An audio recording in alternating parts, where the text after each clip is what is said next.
KTO Radio présente À haute voix, la lecture intégrale des œuvres spirituelles majeures. Aujourd'hui, Augustin ou le Maître est là de Joseph Malègue.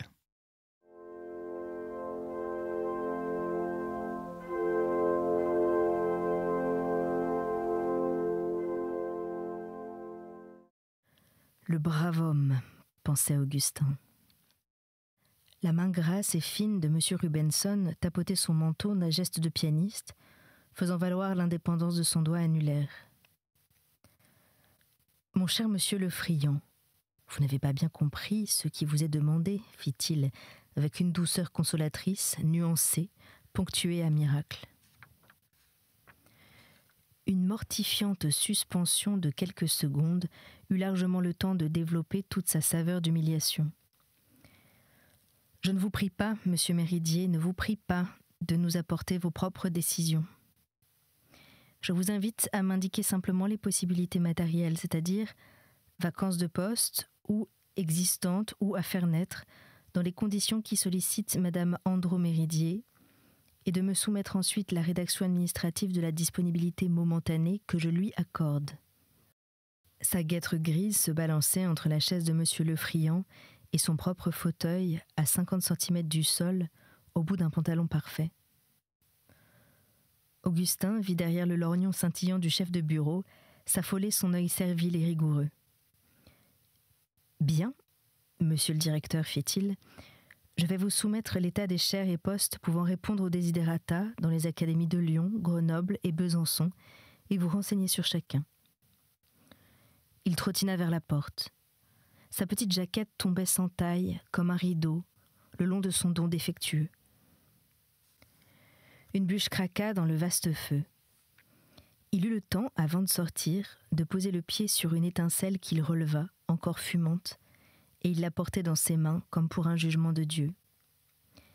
L'état des postes étalés devant leurs yeux, ils comparèrent les distances par Genève et Lausanne. Un arc de cercle définissait le lieu géométrique des pays possibles. Annecy, Chambéry, Lons-le-Saunier, Besançon, comme tout cela était indirect. Il y avait Bourg, c'est vrai, il y avait Bourg. Mais Bourg, Bourg, ce n'était que Bourg. Tandis que Lyon, au contraire, Lyon, eh bien, c'était Lyon. Et Bourg était-il beaucoup plus près de Genève ? Acceptez Lyon, madame, si grande ville. De plus, vous retrouveriez là le passé de votre frère. Monsieur le friand fut incomparable. Il rappela à monsieur le directeur combien, dans les grandes villes, le jeu des vacances et des délégations comportait de ramifications et de moelleux. Il fit apparaître sous un jour différent les hérissements du maquis légal. Les décrets, règlements, décisions et toutes les insertions au bulletin officiel, dégelés, se fluidifièrent. Certes, tout le monde pouvait les connaître, eux et chacune de leurs parties. Mais leur combinaison et carambolage, l'extension de leurs dispositions, les subtils échanges et prêts d'articles qu'ils se consentaient en clignant des yeux, voilà où le jeu révélait ses finesses, faites pour l'esprit, tactique de champion et d'as. Des commodités administratives insoupçonnées surgirent, prirent corps. Des réactifs secrets et puissants décelèrent les promesses de permanence dans les situations provisoires. Des panneaux qu'on eût cru d'une seule pièce se désarticulèrent, mirent toujours des tiroirs cachés. Des textes desséchés s'humectaient, en des mains tièdes, bourgeonnaient. Augustin était un peu confus. On avait l'air d'attendre les commodités de Christine. Suivant la vieille expression fatiguée, le réel débordait ses cadres. L'administration se désossait comme la nature. « Veux-tu prendre une voiture et rentrer seule ?» demanda Christine. « Je voudrais voir Marie Gerfaut, avenue de Saxe. »« Nous irons ensemble, il fait doux, je n'ai pas froid. » La voiture partait déjà vers les Invalides. « De quoi souris-tu » fit Christine. « De cette bonne volonté des choses, de toutes ces facilités refusées de notre père autrefois. » Ce fut la partie avouée de sa réponse. L'autre, il la tut. Il lui aimait savoir si Christine souhaitait réellement s'épancher seule auprès de sa cousine, parler avec elle d'autres formes de vie possibles dès qu'il ne serait plus, ou si son idée n'était qu'habileté innocente pour l'attirer dans l'émotion d'une visite religieuse. 2 hypothèses vraisemblables, et peut-être vraies toutes les deux. Le taxi continuait son chemin par des rues silencieuses, entre un chevet d'église, des maisons de rapport démodés, des magasins bruns sans apparence, et les portails fermés de nobles vieux hôtels. Il contourna les Invalides, descendit vers les parages de l'école militaire, promena son petit halètement dans des quartiers déblayés et nus. Ils descendirent devant un cul-de-sac creusé dans la paroi gauche de l'avenue de Saxe. L'immeuble de pierre au fond de la passe faisait penser à un pensionnat ou à une maison de force, mais toute une série de croix sculptées au linteau démentait ces assimilations. Personne ne vous demandait où vous alliez, personne ne s'occupait de vous ni ne vous rencontrait. On montait un escalier plein d'écho et de solitude, en une rêverie de belle au bois dormant. Au fait, une porte ouvrait droit sur une chapelle, soulevée au haut de cet escalier vertical et sans issue, bouton porté par une haute tige, pour une floraison en plein ciel. Augustin retrouvait, défraîchi, de plus courte taille, plein de charme encore, tous les souvenirs de sa première visite au temps du grand lycée. Il y avait 15 ans.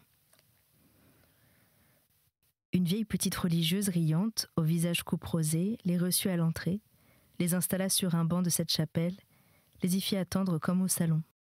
Augustin reconnut les simili-vitraux découpant sur le bleu leurs compartiments lancéolés que traversaient des trajectoires d'oiseaux. Même le frottement d'un balai sur quelques planchers invisibles ne lui était pas complètement nouveau. Dans toutes les inutiles visites dont il se souvenait, un balai avait frotté là. Comme il portait les yeux sur l'autel, il vit se lever lentement du sol un tas de bures, couleur croûte de pain. C'était la tourière qui venait de baiser en se prosternant le pavé du chœur. « Est-ce qu'il y a quelque chose de spécial ?» demanda Augustin. « Une exposition du Saint-Sacrement, je ne sais quoi ?» Non, elle se prosterne toujours ainsi devant le tabernacle. « Ton parapluie vient d'en faire autant, fit-il avec sa même indifférence détachée. » Christine ramassa le parapluie tombé dans l'allée centrale. « Voulez-vous venir ?» demanda la tourière, d'un air riant et continu de bonheur sans cause. Ils passèrent dans des couloirs étroits, entre des murs blanchis de chaux traditionnels, sur des planchers lavés d'une propreté invraisemblable. Ils longeaient des maximes morales imprimées sur ces murs, en lettres noires pour étiquettes d'emballeurs. Quelques-unes ne dépassaient pas le vésicule épieux, mais d'autres, denses et fortes, étincelaient de splendeur biblique. Augustin s'arrêta devant celle-ci. Pourquoi la terre et la cendre s'élèvent-elles d'orgueil ? C'était une citation de l'Ecclésiaste, avec l'indication du verset. Une grille en bois, basse et longue, occupait toute la largeur du parloir où ils entrèrent. « Notre mère vicaire va venir », annonça la tourière au souffle ravi, comme si elle leur offrait une place gardée au paradis. L'assistante de l'abbesse expliqua Christine. « C'est une charge que Marie remplit depuis 2 ans. » Augustin se sentait dans un silence si pur qu'il entendait le bruit de sa montre. Au fond, fit-il, en cette impression de bonheur décoloré que laissent tous les cloîtres, on doit pouvoir vivre très bien ici, je m'en accommoderai. Il parlait tout bas, comme si des paroles trop fortes devaient marquer sur ce grand calme et rayer sa surface. Une statuette bleue de l'espèce bon marché décorait une encoignure. Comme il se retournait vers les autres parois, il eut cette maxime juste dans son dos. « Cherchez-moi et vous vivrez, dit le Seigneur. » Il trouva que l'Ancien Testament donnait beaucoup. On entendit des glissements de targettes et le bruit roulé de plusieurs verrous. Sans secousse et bien graissé, un rideau de bois derrière la grille se repliait panneau par panneau. Quelqu'un prononça « Loué soit notre Seigneur Jésus-Christ » d'un ton récitatif et conventionnel.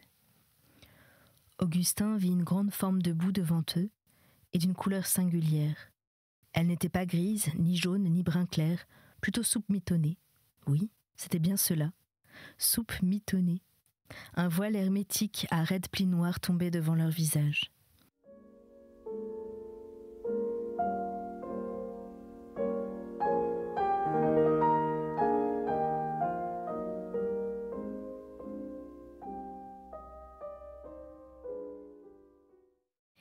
ne savait pas s'il apercevait de face ou de dos la silhouette simplifiée.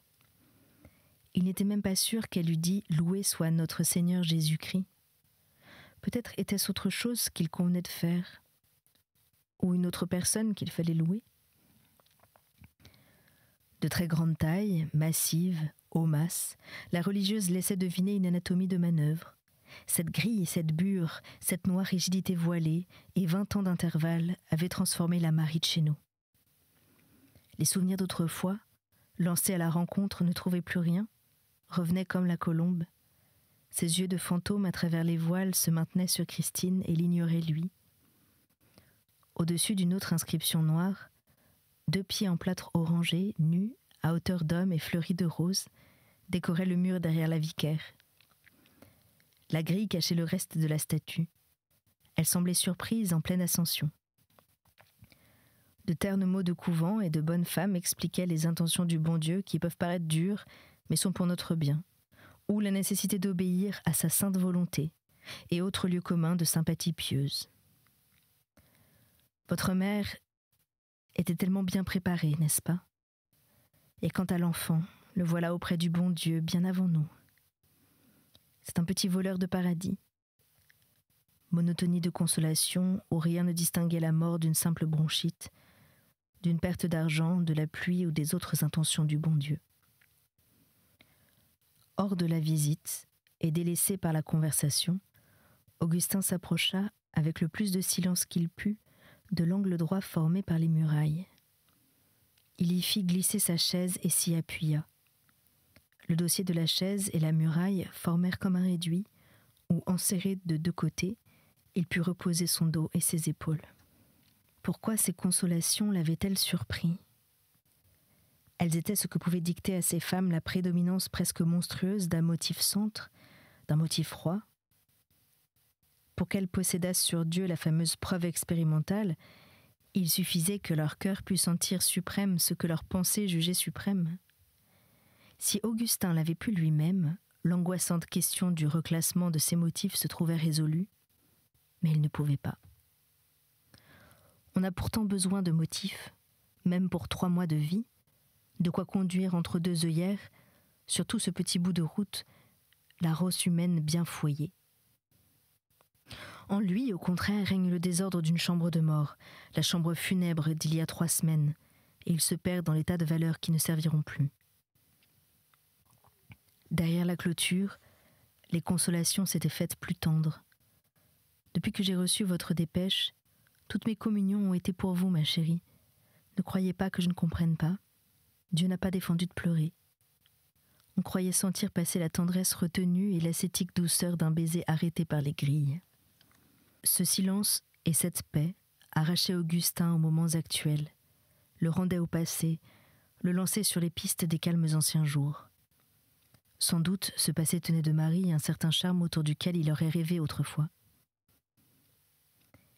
Mais ce charme n'eût pas moins existé sans Marie ni personne pour le soutenir, solitaire et diffus dans une luminosité déserte.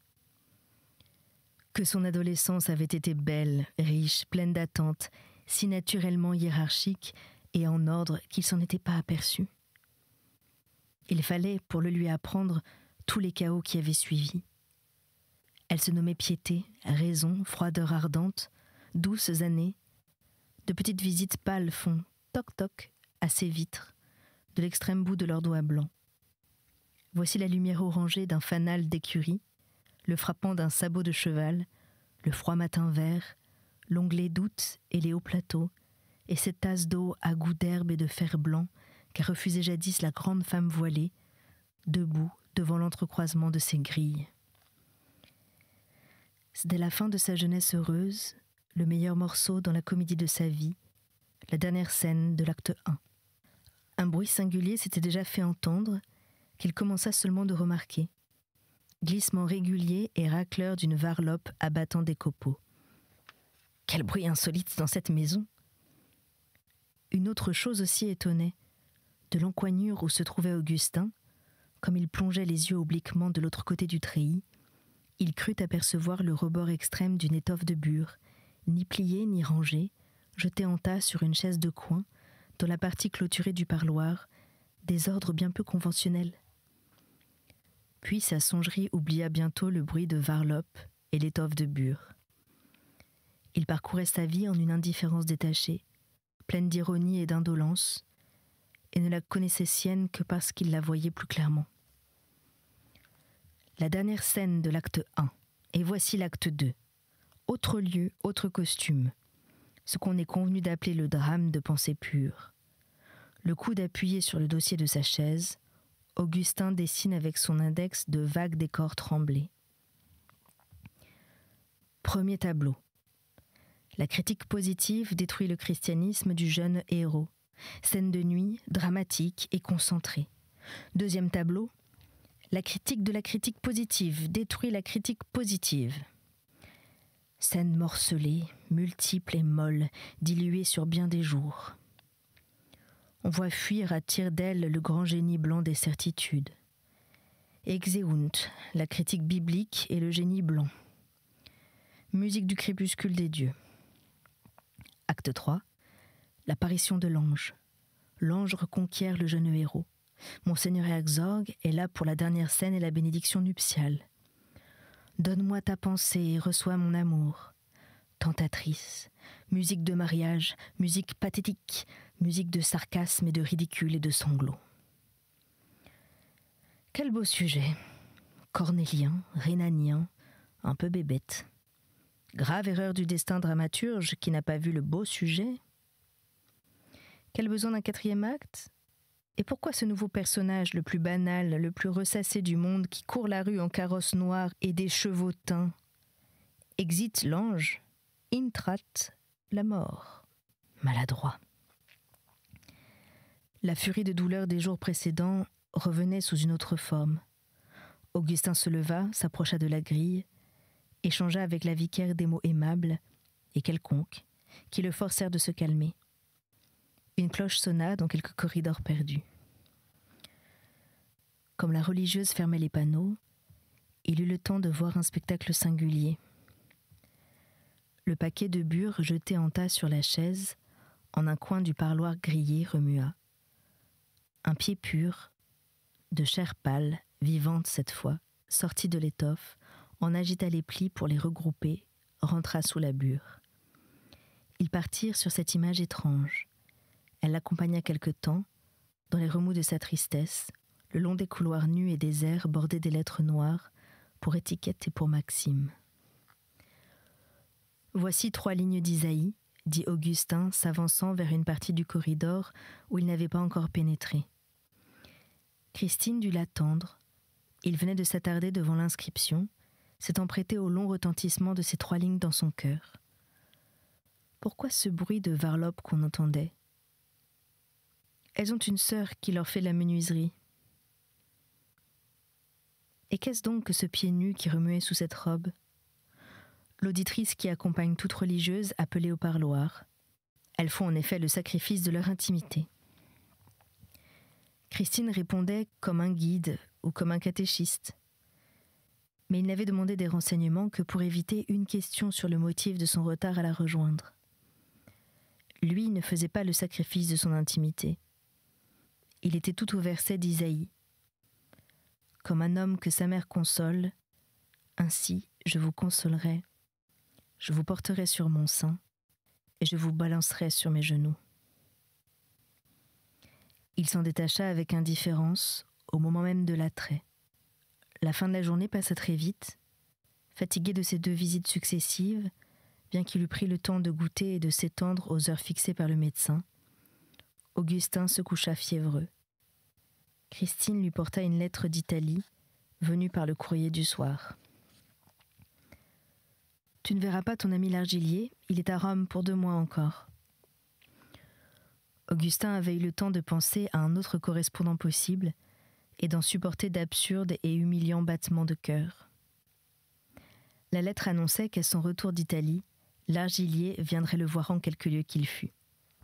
De longues heures après, en un état de sensibilité bien différent, il se connut au centre d'une compagnie très gaie. La maison tremblait tout entière, de cris, de taquineries, de danses et de chœurs enfantins. Des enfants entouraient un établi de menuisier, chantant et dansant, frère des petits chanteurs de cantori de Florence. Visible par saccades entre les guirlandes de leurs bras, une sorte de religieuse mécanique, un automate voilé, varlopait avec furie, en une envolée de jupes couleur de pain. Vue malgré le voile, ses lèvres remuaient tout le temps, naturellement puisqu'elle priait. L'important était ce rythme, ces chants, ces mouvements d'une grâce dansante. Et ris et rends, ma sœur menuisière. Les copeaux tombaient avec les ave. Christine se détacha en tournant du groupe des enfants danseurs et sa petite tête rieuse fouettait l'air de ses deux tresses. Un couple brumeux et singulier qu'il n'avait pas vu encore, qui venait de naître tout seul, de rien, commençait de tourner. Deux personnes pesantes, relevant pour valser les mêmes lourdes robes couleur de pain. Chose étrange, elles valsaient pieds nus.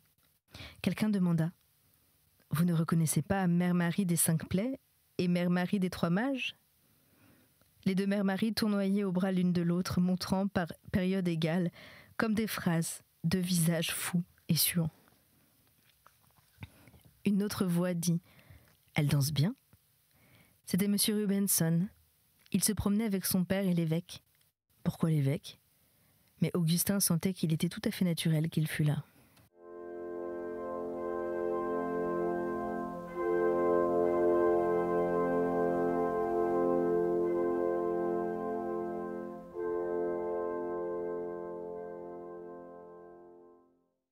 M. Rubenson exposa la théorie bergsonienne de la grâce dans un paysage d'une jeunesse merveilleuse où, sous le nom de rue au Prémonté, se trouvait en réalité une avenue toute nouvelle et inconnue.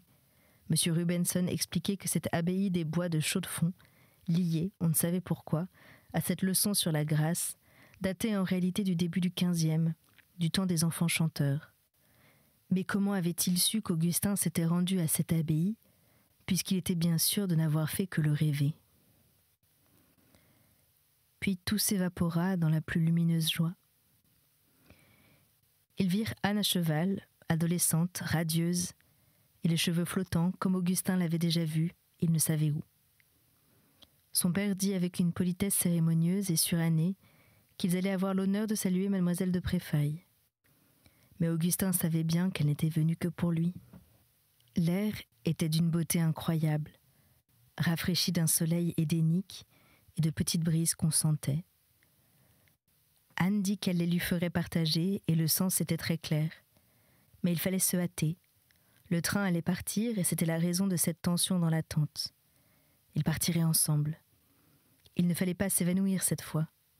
L'essentiel de la conversation religieuse qu'elle avait désiré d'avoir avec lui n'était plus pour la difficulté biblique, mais la question de la douleur. Les circonstances amenaient ce glissement de point de vue.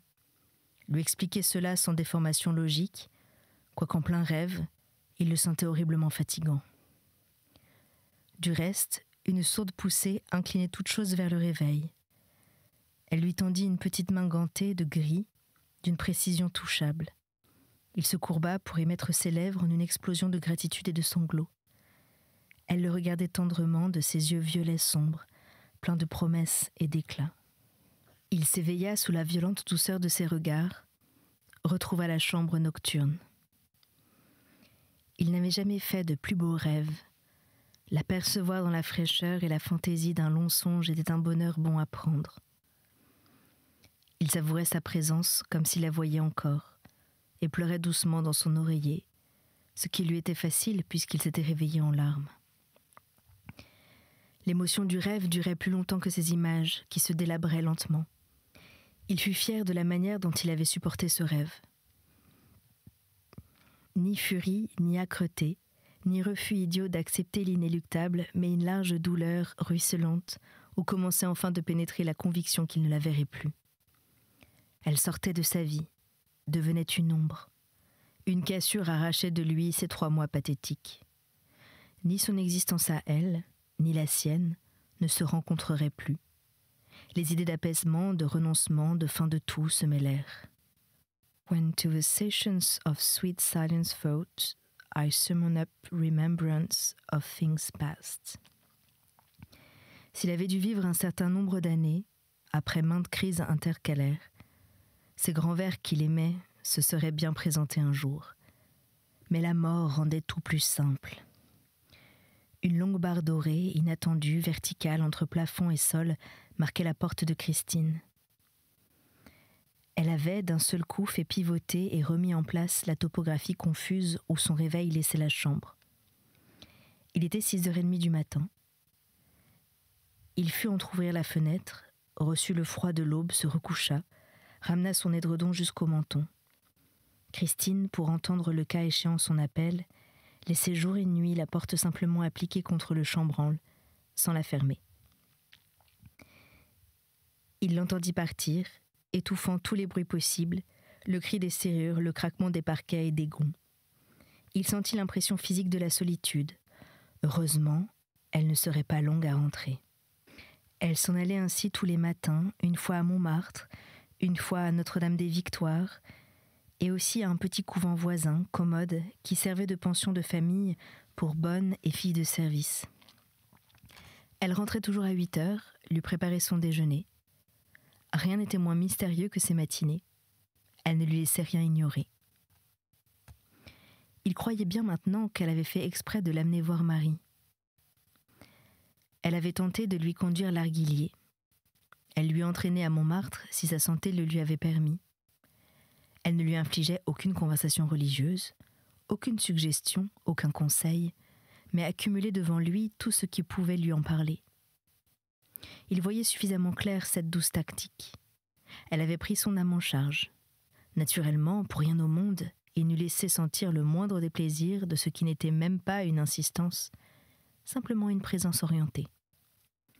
D'abord, parce qu'il aimait qu'on s'occupât de lui par faiblesse de malade, ensuite parce qu'il l'aimait elle-même, enfin parce qu'il avait tué son enfant.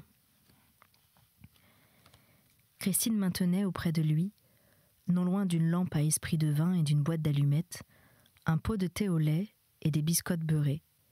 Il fallait 5 minutes pour faire chauffer ce petit repas. Il demeurait là, vaguement odorant, invisible dans la nuit, discret, hors de contact mais à portée de son bras s'il voulait l'étendre. Bon symbole de ses prières à elle. Des voitures de laitiers passèrent à toute vitesse sur le macadam de la rue d'Assas. Les fantastiques matériaux du rêve revinrent traverser son informe songerie. Les bois de Chaux-de-Fonds, la sœur menuisière, la danse des maris aux pieds nus, Anne à cheval adolescente et radieuse. Et aussi la partie logique de la trame romanesque, celle qui l'avait tant fatiguée, la question biblique disparue, remplacée par le problème de la douleur. C'était À haute voix, une émission de KTO Radio. Aujourd'hui, Augustin ou le maître est là de Joseph Malègue. Lecture, Anne-Céline Pellarini. Captation et réalisation, Aymeric Plouminec et Thibaut Dagalier. Une émission disponible en podcast sur ktoradio.com et sur l'application KTO Radio.